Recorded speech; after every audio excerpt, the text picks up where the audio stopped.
कोबी एमिति गोटे परिबा जोड्र कि आमे बहुत सारा डिशेस बनै थांती। कोबी हेमिति कहबाक गले आमको वर्ष सारा मिलता है, किंतु ए शीत दिन जो कोबीटा आमको मिलता है तार टेस्ट और तार फ्लेवर बहुत ही बढ़िया आए। तो एबे तो शीत कमी आसलानी, कोबीर टेस्ट भी कमी आसलानी। तो चलतु कोबी के आम ये बनवा।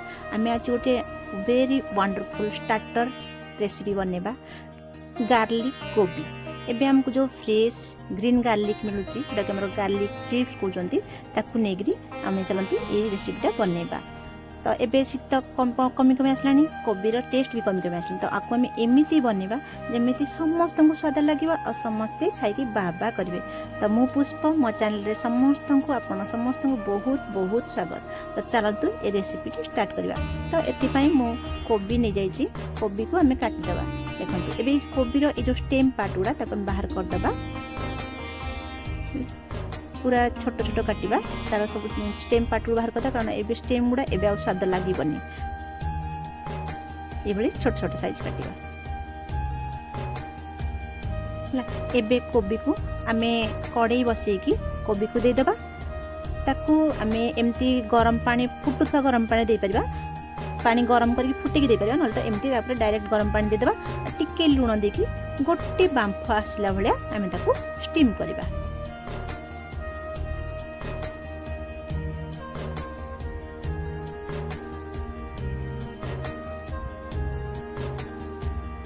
देखो गोटे बांफ आमर आसीगला।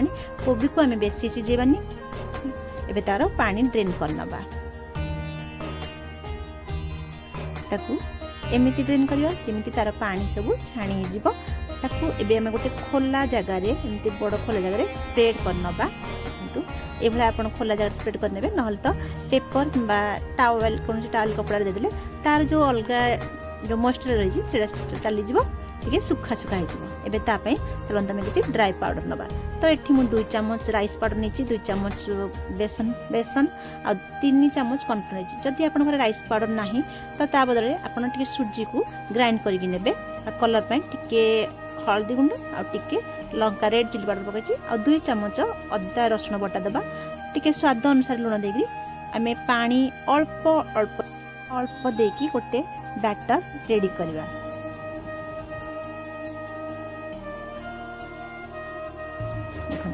आम बैटर थिकनेस यही भाया रहा दरकार।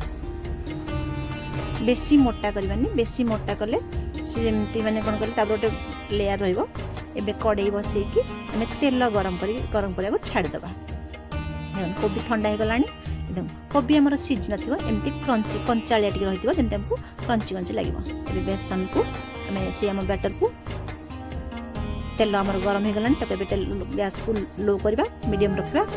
एबे कोबी को ता भीतर आम डीप करके जमी आमर बैटरटा कोबी चारिपटे भल से कोट हो पार से आम तेल रे छाणवा।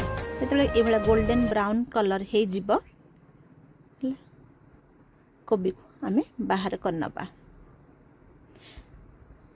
आम जदि आउ टिके कुरकुरिया क्रिस्पी चाहते तो आपण राइस फ्लोर मात्रा आउटे बढ़ी पारे। आप टाइप आमर पकोड़ा करेंगे आम खाइबार टी ब्लाक सल्ट आउटे आमचूरन पाउडर पकईदे तार मजा भी बहुत बढ़िया आसो। एबे ताकू आम फ्राए करने मुझे कड़े बसई टिके तेल दबा, कारण ऑलरेडी आम कोबी आगुतरू तेल रे छाणी ता संगे टिके हिंगू दबा आउ रसुण। मुझे रसुण 2 चामच रसुण चॉप रसुण माने काटिकी नहीं जाइए। रसुण मात्रा टी अधिका दबा, कारण आमर आइटम ना है गार्लिक कोबी।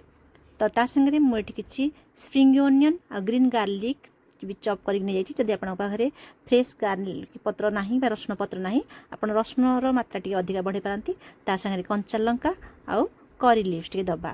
रसुण आ करी लिव्स ए आइटम फ्लेवरटा को बहुत बढ़िया आए। ता संगे आधा कप सॉस आ व्हाइट विनेगार 1 चामच, 1 चामच सोया सॉस देदबा। ए स्वाद अनुसार टी लुण दबा। ता संगे ब्लैक पेपर दबा, ब्लैक पेपर पाउडर टी देकी भल भाव में सब मिसई दबा। ये जो आम टे फुटी आसो आम छाणी रखी कोबी को देदबा। एबे भल भाव में सबको मिसई नबा जेमिति आमर टमाटो केचप मसलाटा कोबीर इच पार्ट रे कोट हो पारिबो। ହେଲା ଏବେ ଟିକେ କଲର୍ ପାଇଁ ମୁଁ ଟିକେ रेड चिली पाउडर पकई देछि टे गरम मसला टे दबा आपण लंका जी राग खाती से अनुसार लंका अधिका कम बेसी करें एबे आमर फ्रेश कोरिएंडर लिव्स किछि पकईदबा आमर रेडी हो गला गार्लिक गोभी तो ये भाया कले आमर समस्ते मैगी मैगी खाइबे और समस्त को ही आइटमटा भल लगे यहाँ गोटे आमर स्टार्टर आइटम तो आपण डिनर रे भी आ लंच रे भी आम खाईपर तो बेला घरे बनैकी गरमा गरम खातु आपको हट हट खाइले ही बहुत भल लगी थाए आ टेस्ट करंतु जदि मो चैनल नुआ था निहाती सब्सक्राइब करेंगे कमेंट निहाती देवे और लाइक तो निहाती करेंगे स्वस्थ रहंतु मस्त रहंतु जय जगन्नाथ।